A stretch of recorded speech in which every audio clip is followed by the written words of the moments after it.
another banger. I'll show you how to create a toggle on and off in Figma. First, create a frame. I'll give it black. I'll give my own black. Then I'll zoom in and create another frame, and I'll give it 20 by 20.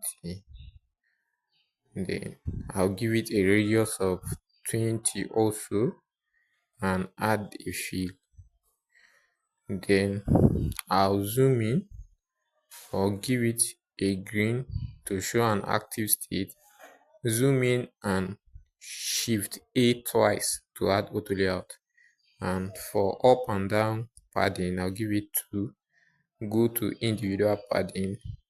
To the left, I'll give it 40, and to the right, I'll give it 2. Then add a corner radius of 40.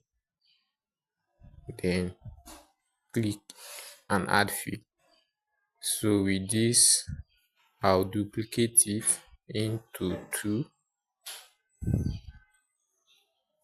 and for the second one, I'll change the first 2 to 40 and the one of 40 to 2. With that, I'll achieve another button.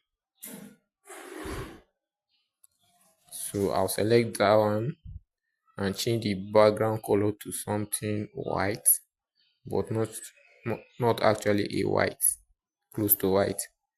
Then I'll select the 2 and go to component, select create a component set, and boom, this one will have. Select the second one and change the green to inactive. I'll make it gray, and with this, I'll select it, go to the property channel and change it to off.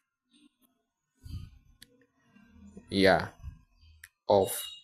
And for the second one, I'll quickly select it and change the property section to on.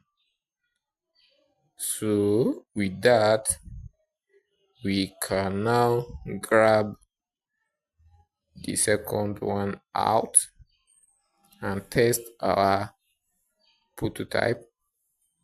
Test it. I'll take it inside, somehow zoom, and go to property section. You can now turn it on and off effortlessly. So you can